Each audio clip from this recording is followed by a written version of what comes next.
Kondisi yang kedua ketika orang itu akan meninggal dunia itu apa yang terjadi? Kondisi yang kedua ketika orang itu akan meninggal dunia, maka dia melihat malaikat. Akan datang kepadanya para malaikat-malaikat yang tidak pernah dia jumpai pada seumur hidupnya. Ya. Makanya kemudian kita mendapati dalam satu hadis dalam riwayat Barok bin Azib, idza kana al-mu'min fi inqita'i minad dunya wa iqbalum minal akhirah nazala ilaihi malaikatu minal malaikah. Kalau seseorang itu akan meninggal dunia, akan mendatangi akhiratnya, maka datanglah serombongan malaikat. Jadi yang datang ketika orang itu akan meninggal dunia bukan satu malaikat maut, bukan serombongan malaikat. Ada malaikat maut, ada malaikatur rahmah. Kalau yang dicabut orang yang beriman dan penuh ketaatan. Kalau yang dicabut bukan orang yang beriman, maka yang datang malaikat maut bersama dengan malaikatul azab. Ya. Jadi bukan hanya malaikat maut yang datang ditugaskan ketika akan mencabut nyawa orang yang akan meninggal dunia. Para malaikat itu datang serombongan lalu kemudian duduk fajalasu inda muddil basar. Para malaikat itu duduk sepanjang mata orang yang akan meninggal dunia memandang. Makanya kadang-kadang kan kita ngelihat ya, ada orang itu ketika akan meninggal dunia pandangannya begini. Ke atas. Lagi. Sering ke atas pandangannya. Maka kemudian itu sebagaimana yang dikatakan, maka malaikat itu duduk sepanjang mata dia memandang. Kemudian datanglah satu, yaitu adalah malaikat maut. Malaikat maut itu datang di sini. Di sini. Dia datang. Di sebelah mana malaikat maut itu akan duduk untuk mencabut nyawa manusia? Duduk kemudian di atas kepala orang yang akan meninggal dunia.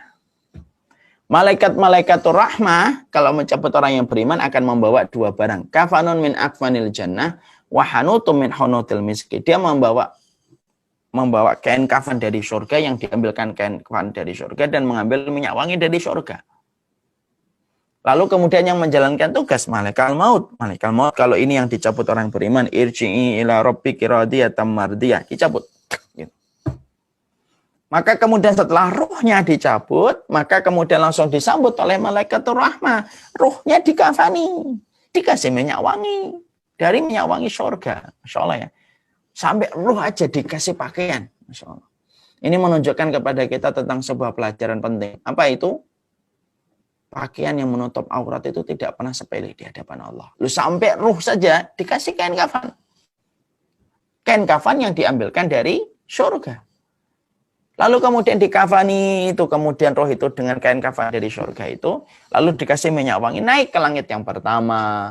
Ketika langit yang pertama minta dibukakan langit yang pertama. Lalu seluruh malaikat di langit yang pertama itu kemudian berkata, "Mani ruhu hadza thayyib?" Siapa pemilik roh yang baik ini?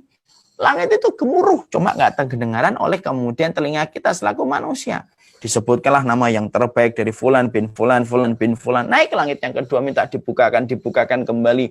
Langit yang kedua gemuruh menyambut roh itu. Terus sampai langit yang ketujuh, ketika langit yang ketujuh tidak dibukakan. Nah tentunya kita paham ya, langit itu ada 7 lapis. Satu lapisan dengan lapisan berikutnya itu sejarak 500 tahun perjalanan. Nah, kita bisa bayangkan kerajaan Allah itu sebesar apa. Pada langit yang ketujuh maka tidak dibukakan. Allah kemudian berfirman, "A'idhuhu ilal ardi." Kembalikan dia ke bumi, disitulah aku menciptakannya dan disitulah aku akan membangkitkan kembali. Maka kemudian roh itu dibawa lagi ke kuburan, dipertemukan dengan jasad yang dibawa oleh para pelayat. Dipertemu dengan jasadnya itu. Pada saat itulah kemudian sudah disatukan, cuma roh lebih dominan daripada jasadnya. Malaikat Munkar dan Nakir turun. Malaikat rahmah sudah selesai, tugasnya ini sini berganti nih. Malaikat rahmah sudah berganti, selesai, datang itu malaikatul Munkar dan Nakir. Malaikat Munkar dan Nakir bertanya, siapa Robmu, siapa Nabimu, apa agama yang diutus kepadamu? Maka pada saat itu ketika dia orang yang beriman, yang dibenarkan imannya oleh Allah, Rasulullah membacakan sebuah ayat. Yusabbitullahu alladhina amanu bil qawli tsabit fil hayatid dunya wal akhirah. Maka sesungguhnya orang-orang yang beriman itu diteguhkan perkataan mereka di dunia dan di akhirat. Salah satunya di alam barzah itu. Dia akan menjawab, Robku adalah Allah, Nabiku adalah Muhammad, kitabku adalah Quran, agama yang diutus kepadaku adalah Islam. Maka setelah dia mampu menjawab itu, terdengar suara di atas langit yang ketujuh. Allah berfirman, Shadaqa abdi, hambaku itu telah benar. Waftahulahu baban ila jannah, buka pintu antara alam barzahnya dengan surga. Dibuka penghalang antara kehidupan barzahnya dengan surga. Dia mampu memandang indahnya surga, tapi belum masuk. Kenapa? Surga sekarang tidak ada yang masuk.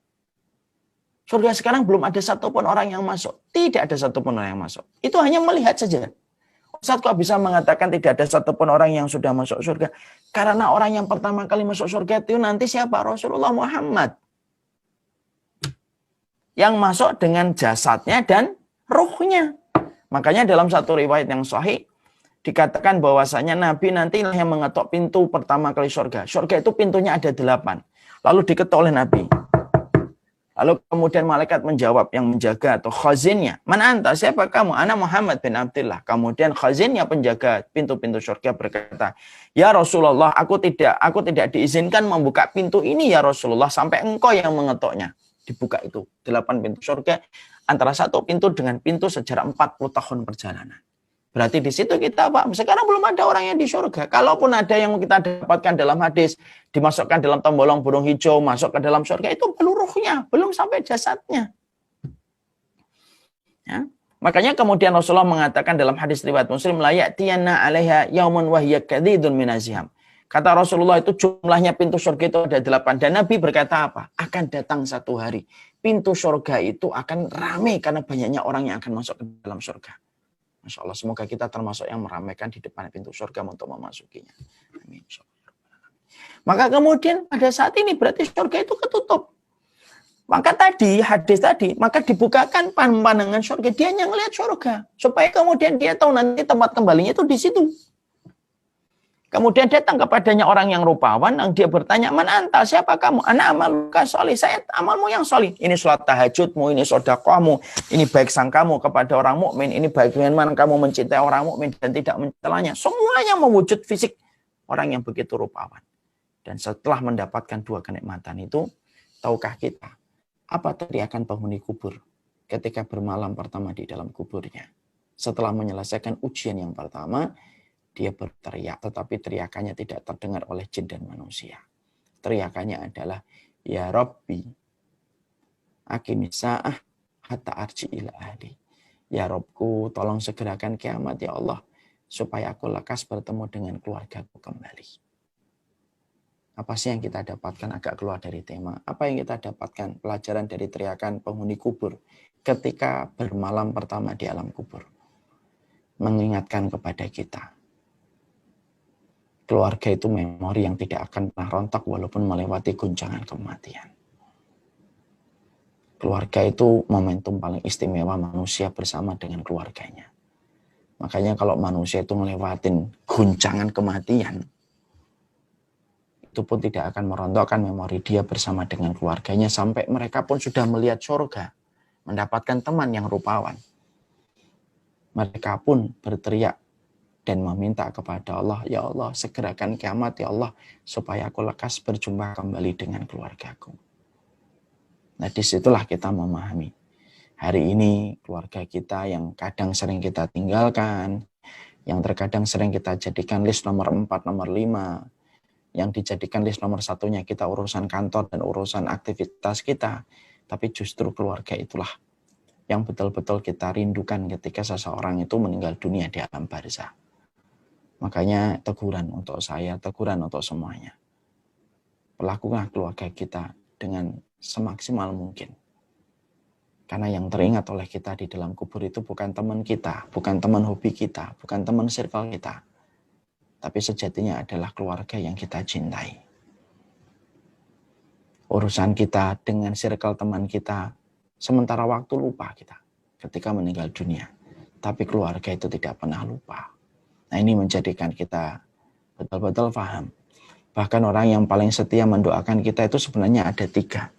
1, orang tua kita. 2, anak kita. Yang ketiga itu pasangan hidup kita. Kalau orang lain selain dari 3 ini, Paling-paling seminggu, 2 minggu, setelah itu mereka akan berkutat kembali dengan kegiatan dan aktivitas mereka kembali. Dan tentunya melupakan kita ketika kita sudah terbujur kaku. Tapi kalau anak kita, orang tua kita, pasangan hidup kita, merekalah yang paling setia untuk terus mendoakan kita. Nah, inilah yang menjadikan kita istimewakan mereka. Karena tidak ada yang mengistimewakan kita setelah kita meninggal dunia kecuali mereka. Nah, inilah yang menjadikan kita memahami, inilah yang kedua. Proses manusia ketika akan meninggal dunia, yaitu didatangi